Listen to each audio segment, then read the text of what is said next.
Hello everyone, First Alert Storm Team meteorologist Joseph Williams giving you your Valley News Now afternoon forecast. We had some isolated severe storms in the northern areas of our region last night, but we're basically taking a break from the rain this Friday afternoon.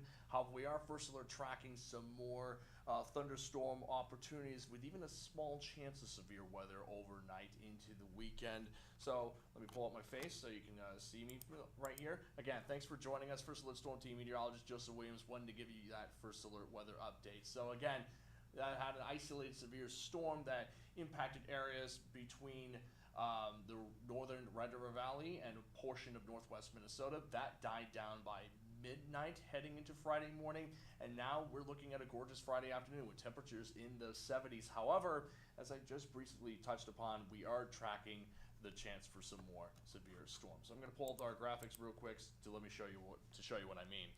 This is what's causing our next round of storms heading into the weekend. So we had a cold front that is actually to the east of our region. A cold front brought some instability and moisture into our region yesterday evening and overnight. That cold front's to the east of us, but now we have this stationary front and low pressure system just draped in the central and northern plains, and it's kept there in part by this high pressure system out in Canada. So what will happen is waves of moisture, and you can see the waves of moisture indicated by the green colors right here, will interact with the stationary front right along that stationary front and push into a region in the process, leading to those rounds of shower and storm chances. Now we do have a couple of sprinkles out in the Devil's Lake Basin, but very little moisture is attached to those sprinkles, and most areas in the meantime are just looking at a mix of sun and clouds. Now during the overnight hours, we have the potential for severe weather, namely concentrated in the southern Red River Valley and in Lakes Country. You can see this level 1 marginal risk stretching from the North Dakota-South Dakota border all the way to Richland County and Lakes Country. That means there's a small chance of isolated severe storms that during the late evening and overnight hours may produce quarter-sized hail and winds up to 60 miles per hour. And again, the risk will be greatest within the southern parts of our region, like south of I-94 and Lakes Country. The threat will be greater still if you're, say, heading into Minneapolis for tonight. Now, for Saturday evening and overnight, the risk is lower still. It's namely, again, concentrated at the North Dakota-South Dakota border and southern Lakes Country. So if you're traveling south for tomorrow night too, keep that severe weather risk in mind. Otherwise, the rest of our region is basically not expecting any severe weather for tomorrow night. Again, the threats will be quarter-sized hail and winds up to 60 miles per hour during the late evening overnight hours. Let's go over our first look forecast to show you what I mean. For tonight's storms don't really start lining up until at least after midnight. This model, in fact, doesn't even want storms lighting up until about 3 to 4 a.m. And by around 6 a.m., by around daybreak, we'll see those storms moving into southeast North Dakota, impacting the Red River Valley, and you can see those red and purple colors indicating downpours embedded within those storms. The storms then cross into Lakes Country around 8 to 9 o'clock, again, still holding on to those orange and red colors indicating downpours within the storms. And it's not until about midday that any leftover rain is out of our region, leaving behind a mix of sun and clouds for your Saturday afternoon commute. How much rain are we anticipating?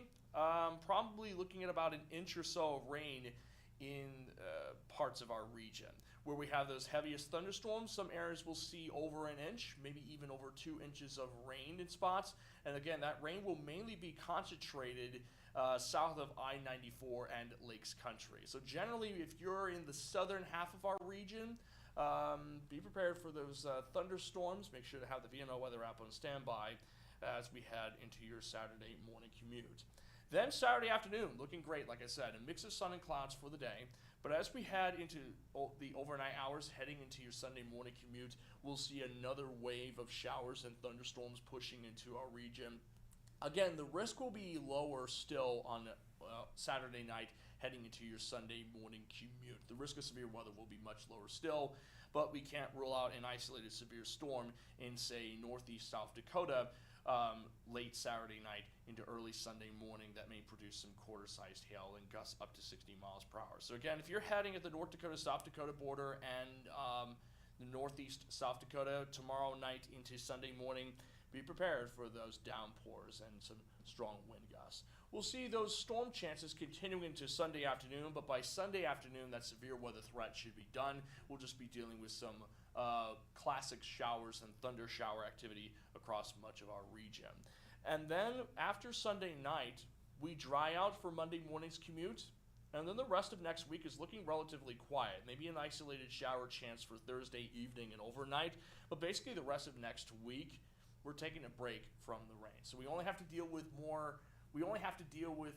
thunderstorm chances for the upcoming weekend. And then next week is looking way better in terms of rain chances. Tomorrow morning lows will be in the mid to upper 50s north of Highway 200. South of Highway 200, temperatures will be in the 60s. And for the weekend forecast, generally will be in the upper 70s for the afternoon highs on Saturday. And then the upper 60s to low 70s on Sunday as those showers and thunderstorms continue lingering across the region. So just to recap, looking at some shower and storm chances as we head into the weekend. First round of storms coming in late night into early Saturday morning, and a couple of strong wind gusts and hail chances are possible with those storms, so keep the VNN weather app on standby if you're heading south of I-94 for tonight. Then tomorrow night into Sunday morning, another round of storms is expected. Again, another opportunity for an isolated severe storm chance. And then by Sunday afternoon, we're basically done with the severe weather, but we'll see some lingering showers across much of our region with an isolated rumble of thunder or two. And all the while, we're looking at a mild weekend with temperatures in the 70s across our region. So the temperatures are going to be great. We'll just have to deal with those rain chances.